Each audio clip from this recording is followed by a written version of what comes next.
Hello everyone and welcome to another video. Now while the 4GB GTX 1050 Ti makes for a better buy thanks to its 4 gigs of VRAM, its baby brother, the standard 2GB 1050, can sometimes be found for 3/4 of or even half the price.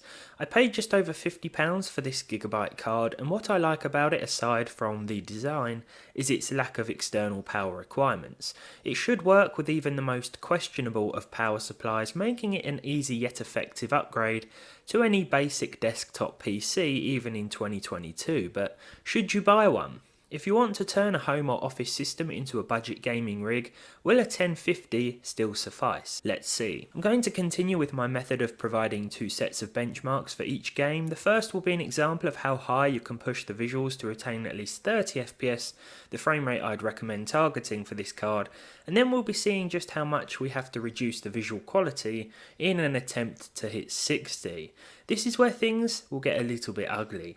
There are a couple of exceptions, namely in Fortnite and Warzone, where a higher frame rate is almost a must to stay competitive. To achieve at least 30 FPS in Cyberpunk 2077, I went with a 1080p resolution, low settings, including crowds and textures, and enabled FSR.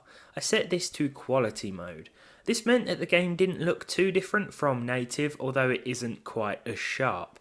This is probably how I'd play the game with this card because, as you'll see in a very short moment, 60 FPS is doable, but not without some serious sacrifices to the graphical presentation. For 60 FPS I kept the same settings with the same base resolution, but I had to set FSR mode to ultra performance. This renders the game at an even lower internal res, of course, and while we do get 60 FPS on average, it is far from consistent and it just hurts to look at. I suppose you could guarantee a solid frame rate by choosing a lower base resolution like 720p and then enabling performance FSR, but I dread to think how bad that would look. Elden Ring runs with at least 30 FPS using the low preset at 1080p. I did mess around with anti-aliasing and texture options, and while setting textures to medium and AA to high will still mean a plus 30 FPS average, there were far more dips below this, so opting for low seemed to be the best bet considering the available amount of VRAM. You could always enable NVIDIA NIS or image scaling if you wanted to, but I found that an upscaled image here doesn't look very good at all. That's just personal opinion, of course. Elden Ring has a 60 FPS cap by default, and in order to get as close to it as possible most of the time, 720p low is the best option. In my opinion, 720p doesn't look as bad here as it does in other games. I don't know if there's some sort of sharpening going on, and it may be linked to the reason why NVIDIA image scaling doesn't look that great, but I'd be tempted to keep these settings, especially as this lower resolution will help account for the inevitable slowdown in denser areas and during action-packed fights. Far Cry 6 will perform very similar at both 1080p low with FSR off and 1080p medium with FSR on quality mode. For that reason, I chose the latter for my plus 30 FPS gameplay test. The game looks almost as good as native, and performance sits between 30 and 45 FPS most of the time. It's a nice middle ground to settle on for a card like this, and so far, for £50, the equivalent to $65 or €60, I'm pretty satisfied with the performance on offer here. Not to mention that this card is still supported by NVIDIA, and it supports DX 12.1, so it will run, or at least start, every game currently available. While 30 FPS is easily achievable, 60 requires a little more sacrifice. A 720p base resolution with quality FSR mode enabled will make this doable, but to be honest, I'd probably settle for somewhere between 30 and 60. As I said before, this isn't really a 60 FPS card and shouldn't be thought of as such, but it's nice to see that we don't have to turn this game into a complete mess in order to hit that average. If you're using a lower resolution monitor, then a 1050 should certainly be more than fine for all of your modern gaming needs though. In Fortnite, the more frames the better, so I stuck with the usual low settings and kept the anti-aliasing option at high with the epic view distance as well. This meant a plus 100 FPS average with a few drops here and there, but it's a very playable and enjoyable experience at native 1080p. If you're particularly competitive but you have a tight budget to work with, then the 1050 is still absolutely fine for this title, unless you have a 144Hz monitor, then you'll want to drop the res or the res scaling a little bit more.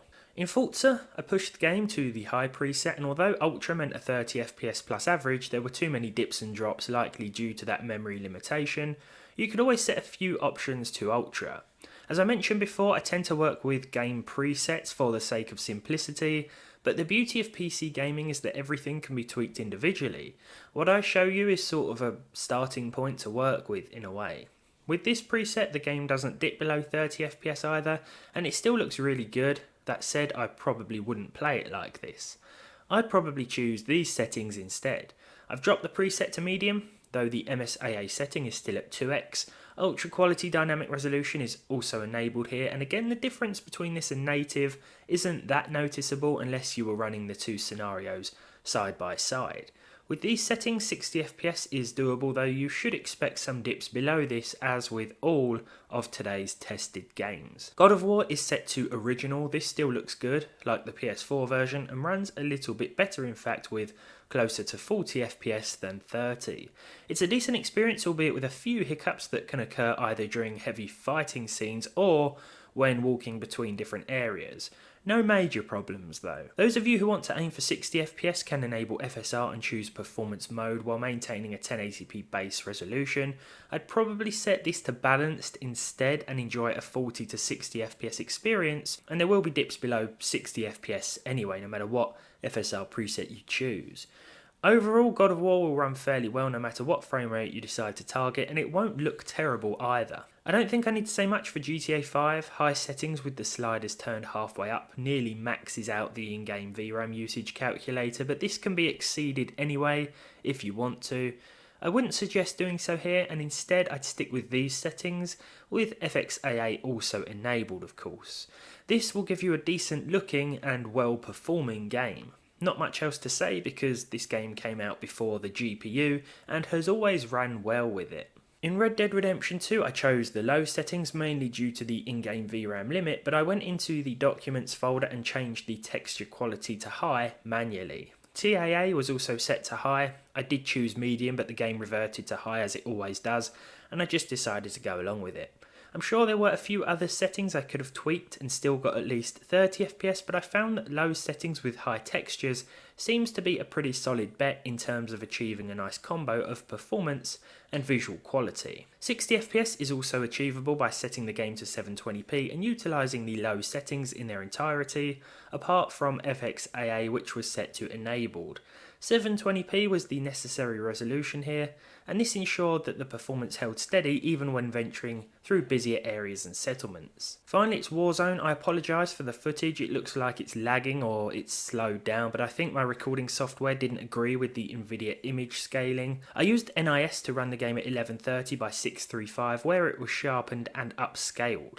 The SMAA setting was also set to 1, but this is about as high as I could push things and still hit 60 FPS on average. But with that said, there were still some big drops below this, as to be expected. It's playable but doesn't look brilliant, I think is fair to say. Overall, for a 2GB once budget graphics card, the 1050 is still holding up fairly well. And if you can find one for around £50 to £60 or the equivalent in your chosen currency, it's not a bad choice if you're looking to put together a lower end or tighter budget friendly gaming system. Perhaps you've got a pre-built that needs a bit of a boost. Thank you for watching. If you enjoyed this look back at the GTX 1050 in 2022, leave a like, leave a dislike if you didn't, subscribe to the channel if you haven't done so already, and hopefully I'll see all of you in the next one.